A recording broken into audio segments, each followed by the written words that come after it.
स्वागत है आपका इलेक्ट्रॉनिक स्टडी यूट्यूब चैनल पर। आई होप आप लोग अच्छे होंगे। तो चलिए आज की क्लास हम स्टार्ट करते हैं। तो कल जो हमने बात की थी वो भिन्न की बात की थी कि भिन्न क्या होता है और कैसे होते हैं, कितने प्रकार के होते हैं। तो वहाँ हमने बात की थी आपकी दशमलव भिन्न की। तो आज हम दशमलव भिन्न से रिलेटेड आपके कैसे क्वेश्चंस आते हैं वो बताएंगे, और दशमलव भिन्न आखिर होता क्या है, इसके कैसे सॉल्व करते हैं ये बताएंगे, और ये बार वगैरह क्या होते हैं, कैसे बारों का यूज किया जाता है, कैसे बार्स लगाए जाते हैं, उनका हम जिक्र करेंगे। तो आज जैसे यहाँ कुछ क्वेश्चंस लेकर आए हैं, यहाँ पर जैसे 4 दिए हुए हैं। तो जैसे यहाँ दिया हुआ है आपका 2/3। तो 2/3 को जब 2 को भाग करेंगे हम 3 से, तो आपका आएगा, ये पहले एक बार तो जाएगा नहीं आपका, तो आपको दशमलव लगाना पड़ेगा। तो आप दशमलव लगाएंगे यहाँ तो हो जाएगा पॉइंट, फिर उसके बाद यहाँ हो जाएगा आपका 20। तो ये 20 हो जाएगा, तो तिछंग 18 मतलब 6 बार जाएगा। तो 6 बार जाएगा तो आपका 18, फिर आपका 2 बचेगा।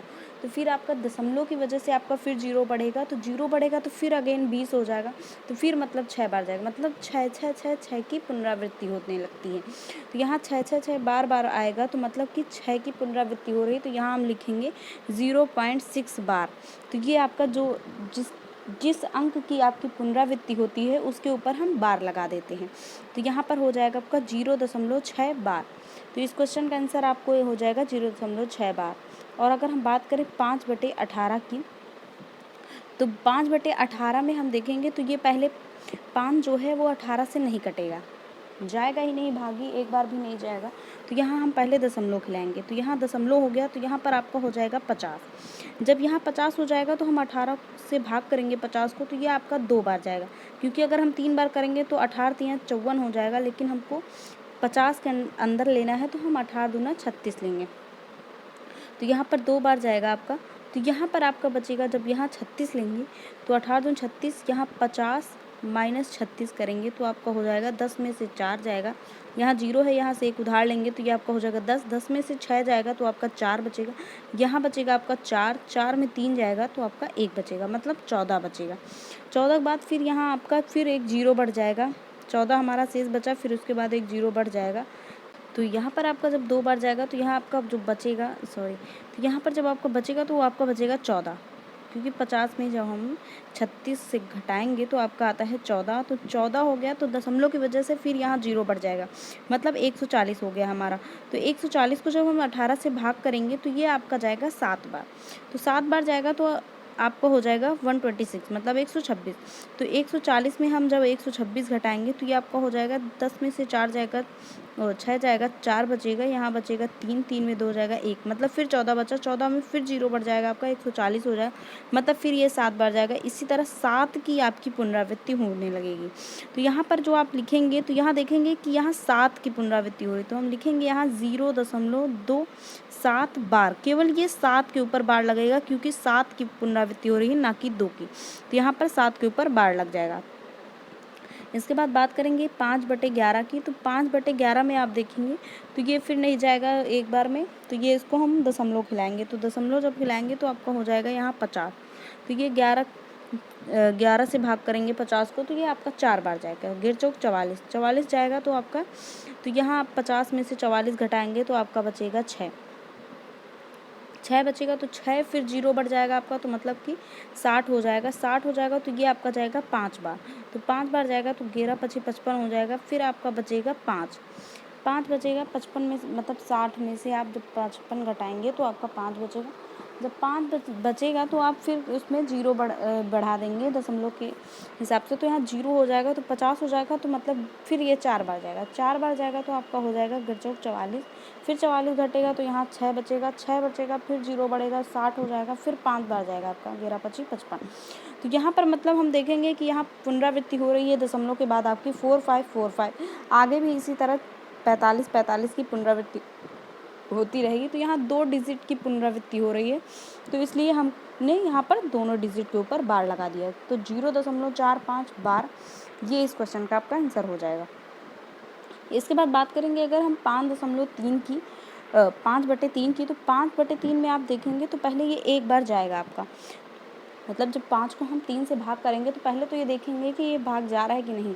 तो यहाँ पर आप देखेंगे तो पहले एक बार आपका भाग जा रहा है, तो हमने एक बार भाग दिया, तो एक बार भाग दिया हमने, तो ये यहाँ पर बचेगा फिर आपका 2, 3 एकन्नम 3 हो जाएगा, यहाँ से आपका शेष बचेगा 2, 2 बचेगा तो हम इसमें फिर हम दशमलव खिलाएंगे, तो ये दशमलव खिलाएंगे तो आपको हो जाएगा यहाँ पर 20।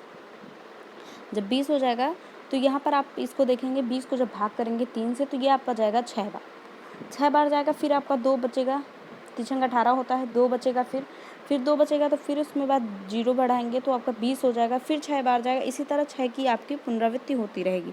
तो यहाँ पर आपका हो जाएगा 1.6 बार, तो यहाँ 1.6 बार हो जाएगा। इसी प्रकार हम आगे बात करें तो यहाँ पर अगर हमसे दशमलव की बार वाले से हमको भिन्न में परिवर्तित करना हो तो कैसे करेंगे। तो यहाँ पर जैसे हमने यह लिखा है 0.7 बार, तो यहाँ पर हमने लिखा, तो यहाँ पर 0 जो होता है दशमलव के आगे अगर 0 लगा है तो उसका कोई भी मान नहीं होता है, मतलब उसकी कोई इफेक्ट नहीं पड़ता है, वो अपने आप में कुछ नहीं होता है। तो यहाँ पर हम देखेंगे तो यहाँ हमने 7 बार, तो यहाँ पर 7 बार है तो मतलब 7 जिसके ऊपर बार लिखा है लगा है उसको लिख लेंगे, 7 लिख लिया हमने।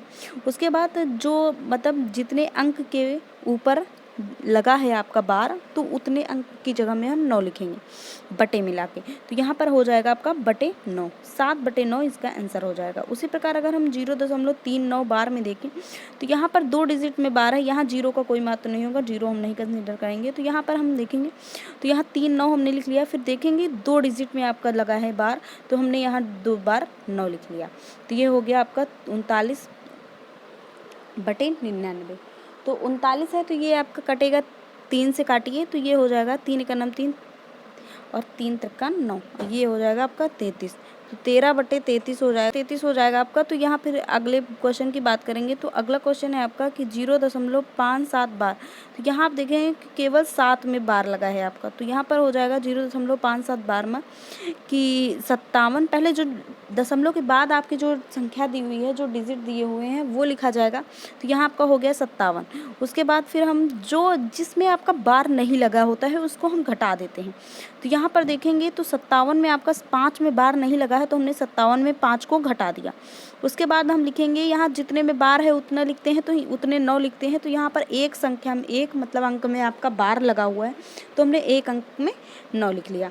उसके बाद देखेंगे कि एक अंक आपका ऐसा दिया हुआ है जिसमें बार नहीं लगा है और वो दशमलव के बाद है, तो उस अंक के स्थान पर हम 0 लिखते हैं हर में, तो इसके लिए हम यहाँ हर में 0 बढ़ाएंगे, तो ये आपका हो जाएगा 57 में 5 जाएगा तो आपका 52 हो जाएगा, 52/90 हो जाएगा। तो इसको हम काटेंगे 2 से तो ये आपका हो जाएगा 26/45, तो ये आपका यहाँ से आंसर आ जाएगा 26/45।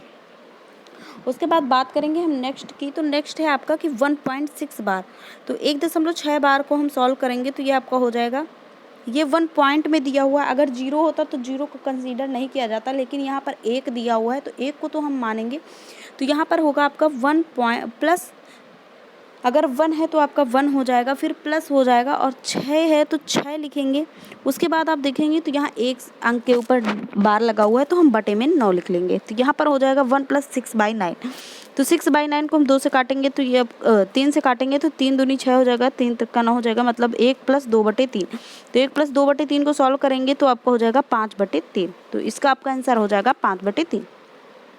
उसके बाद हम कुछ क्वेश्चंस लेकर आए हैं, तो आइए उन क्वेश्चंस के बारे में बात करते हैं। ये तो आई थिंक हमने ऊपर ये कहा, ये हाँ ये देखिए ये हमने करा दिया है, शायद गलती से दोबारा लिख दिए हैं, तो ये तो आपको समझ आ ही गया होगा। तो यहाँ हम बात करेंगे सेकंड की, तो सेकंड है आपका कि 0.242424 किसके बराबर होगा। ये इसकी पुनरावृत्ति हो रही है 2 4 2 4 की, तो यहाँ पर हम देखेंगे तो ये हम लिखेंगे 0.24 बार, क्योंकि यहाँ 2 4 की पुनरावृत्ति हो रही है तो हमने यहाँ लिख लिया 2 4।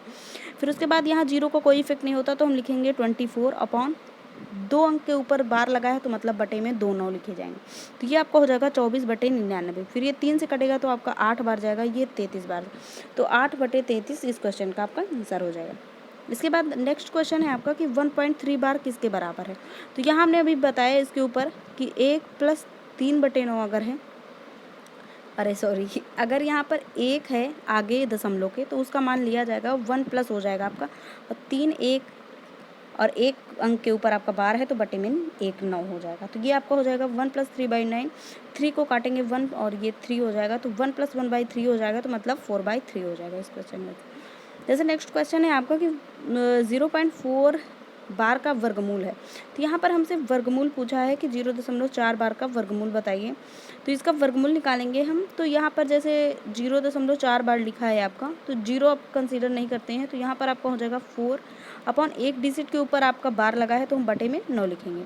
इसका हमको वर्गमूल निकालना है। इसका वर्गमूल निकालेंगे तो 4 का होता है आपका 2 और 9 का होता है 3, तो ये 2/3 आ जाएगा। 2/3 को हम अगर 3 को हम भाग देंगे 2 से, मतलब 2 को भाग देंगे 3 से, तो आपका आएगा 0.6666। इसके ऊपर हमने कराया है कि अगर यही है तो 0.6666 की पुनरावृत्ति होने लगती है। तो यहाँ पर आपका आ जाएगा 0.6 बार। इसके बाद बात करते हैं नेक्स्ट क्वेश्चन की। तो नेक्स्ट क्वेश्चन है आपका कि यदि 0.111 बराबर 1/9 है तो 0.444 किसके बराबर है। तो यहाँ हम देखेंगे कि 0.111 की हमको मतलब वैल्यू दी हुई है 1/9, मतलब 1 की पुनरावृत्ति हो तो ये आपकी वैल्यू दी हुई है। तो यहाँ पर हमसे इसकी वैल्यू पूछी जा रही है, मतलब यहाँ डॉट डॉट भी है। तो यहाँ हम देखेंगे कि यहाँ हम अगर 4 कॉमन कर ले तो हमको यही मिल जाएगा। तो हमने 4 यहाँ कॉमन कर लिया तो आपका हो गया 0.1111। तो यहाँ पर हमको इसकी वैल्यू दी हुई है तो ये आपका हो जाएगा 4 × 1/9। तो यह जो वैल्यू दी है यही हमने रख ली, तो ये आपका हो जाएगा आपका 4/9। तो इस क्वेश्चन का आंसर आपका हो जाएगा 4/9। इसके बाद बात करेंगे नेक्स्ट क्वेश्चन की। तो नेक्स्ट क्वेश्चन है आपका कि 0.63 बार प्लस 0.37 बार का मान ज्ञात कीजिए। मतलब इसको और इसको जोड़ना है आपस में। तो इसको पहले हम सॉल्व करेंगे तो ये आपका हो जाएगा 63/99। 2 अंक के ऊपर बार लगा हुआ है तो हम बटे में 2 9 लिख देंगे। उसी प्रकार यहाँ 37/99 हो जाएगा। यहाँ पर हर समान है आपके, तो ये आपका ऊपर में अंश जुड़ जाएगा। तो 63 + 37/99 हो जाएगा। 63 37 मिला के आपका 100 हो जाएगा। 100/99 इस क्वेश्चन का आंसर हो जाएगा। इसके बाद बात करेंगे नेक्स्ट क्वेश्चन की। तो नेक्स्ट क्वेश्चन है आपका, हाँ जी, तो नेक्स्ट क्वेश्चन है आपका कि 2/3, 4/7, 5/8 भिन्नों में से बड़ी भिन्न ज्ञात कीजिए। तो इस टाइप का कल क्वेश्चन हमने एक कराया था, लेकिन यहाँ एक क्वेश्चन और लेकर आए हैं आपको दोबारा से समझाने के लिए। तो ये आपका है कि इसमें से हमको बड़ी भिन्न बतानी है। तो कल हमने बताया था कि जो अगर हमको बड़ी भिन्न निकालनी है तो पहले हम उसके हर जितनी भी भिन्न दी हुई हैं उनके हर समान कर लेंगे। तो हर हम समान कैसे करेंगे, हरों का लासा लेकर। तो हम हरों का लासा लेंगे। तो यहाँ 3, 7 और 8 का लासा हो जाएगा आपका 168। तो यहाँ 168 आपका लासा हो गया। तो 2/3 को हम देखेंगे तो 3 जो है यहाँ पर हर में है, तो उसको हमको 168 बनाना है। तो हमको इससे मल्टीप्लाई करना पड़ेगा 56 से। तो हमने यहाँ अंश और हर दोनों में 56 से मल्टीप्लाई किया, तो ये आपका हो जाएगा 112/168। उसी प्रकार 4/7 में हमको 7 को 168 बनाना है। तो यहाँ पर हम मल्टीप्लाई करेंगे 24 से। तो 4 × 24/7 × 24 हो जाएगा। तो ये 24 और 4 का मल्टीप्लाई होकर हो जाएगा 96/168। उसी प्रकार 5/8 में हम 8 को 168 बनाएंगे, तो इसको मल्टीप्लाई करना पड़ेगा 21 से। तो ये आपको हो जाएगा 5 × 21/8 × 21। तो ये आपको हो जाएगा 105/168। तो यहाँ आप देखेंगे कि हर तो आपके समान है तीनों भिन्न के, लेकिन यहाँ पर आप देखेंगे अंश जो है वो 2/3 का बड़ा है। तो यहाँ हमसे बड़ी भिन्न की बात की गई है, तो मतलब 112/168, मतलब कि 2/3 वाला आपका आंसर ही आपकी सबसे बड़ी भिन्न होगी। आई होप आपको ये क्लास अच्छी लगी हो। अगर आपको ये क्लास अच्छी लगती है तो आप लाइक कीजिए, और जो भी चीज़ आपको डाउट हो रही है या कुछ भी चीज़ है, आपको कोई भी टॉपिक है आपको जो समझ में नहीं आ रहा है, तो वो कमेंट सेक्शन में जाके हमसे पूछ लीजिए। Okay, thank you.